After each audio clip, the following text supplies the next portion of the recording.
तो आज का टॉपिक है हमारे पास कॉमन सॉल्ट्स के कुछ केमिकल फॉर्मूलाज या कुछ केमिकल फॉर्म हम देख रहे हैं जो कॉमन सॉल्ट से तैयार होते हैं, जिनमें आज का टॉपिक है बेकिंग सोडा। बेकिंग सोडा की अगर हम बात करें तो इसका केमिकल फॉर्मूला होता है NaHCO3। अगर मैं इसको केमिकली बोलूं तो इसका नाम होगा सोडियम, हाइड्रोजन की वजह से यहाँ पे बोला जाएगा बाई, और CO3 हो गया कार्बोनेट। तो नॉर्मल नाम अगर मैं कह रहा हूँ तो सोडियम हाइड्रोजन कार्बोनेट भी आप कंसीडर कर सकते हैं, अदरवाइज इसे सोडियम बाई कार्बोनेट भी हम बोलते हैं, that is sodium by carbonate.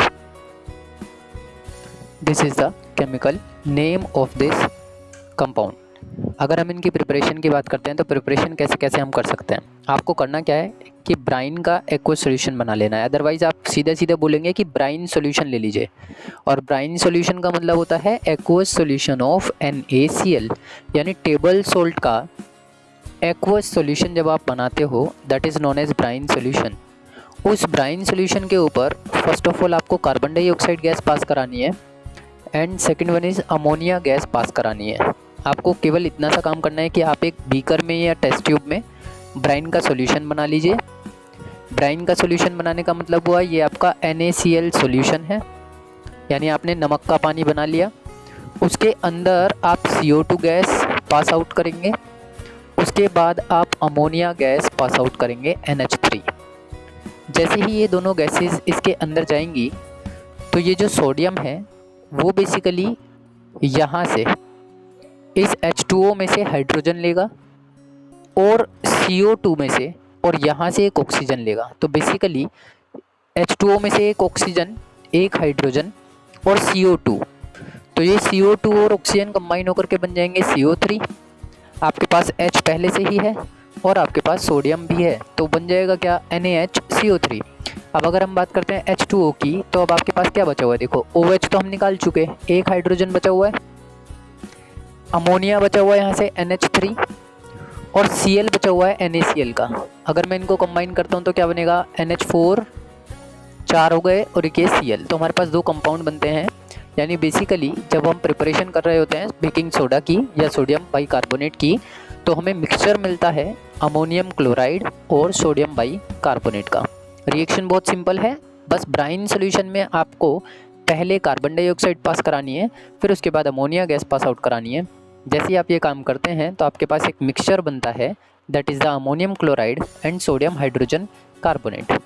The precipitated sodium hydrogen carbonate is filtered of. अब होगा क्या कि बेसिकली इसके अंदर दो पार्ट हैं। अब मान लीजिए ये बीकर है जिसके अंदर ये दोनों चीज़ें बन करके आई हमारे पास, तो यहाँ पर एक बीच में फ़िल्टर लगा होता है। वो फिल्टर अमोनियम क्लोराइड को सेपरेट रखता है और सोडियम हाइड्रोजन कार्बोनेट को फिल्टर करते हुए अगले वाले कंपार्टमेंट में फ़िल्टर करता रहता है।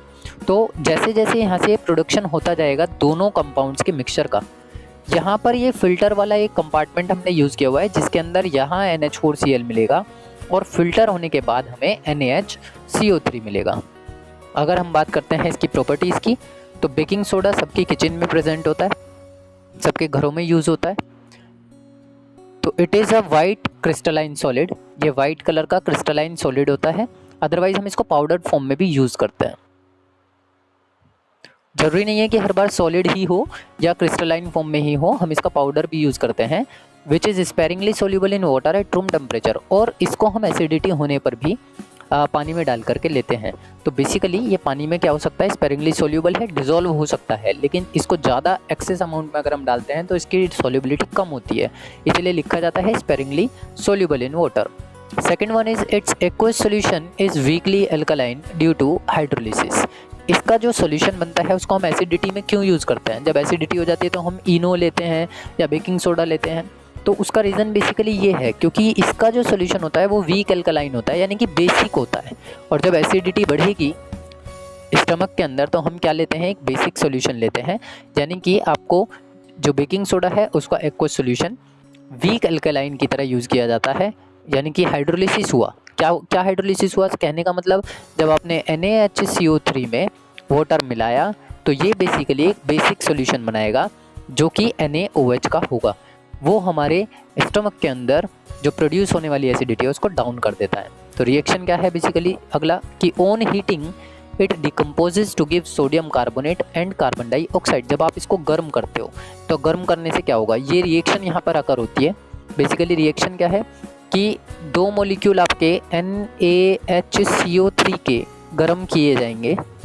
जैसे ही ये गर्म होगा तो ये अपने अंदर से सोडियम कार्बोनेट अलग करेगा Na2CO3, plus carbon dioxide gas को ये बाहर करेगा CO2, और प्लस साथ में क्या निकलेगा, वाटर का molecule.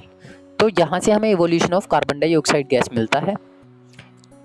Next one is it reacts with acid two gives carbon dioxide gas. जब हम इसको किसी एसिड से रिएक्शन कराते हैं तो भी ये क्या देता है, हमें कार्बन डाइऑक्साइड गैस देता है।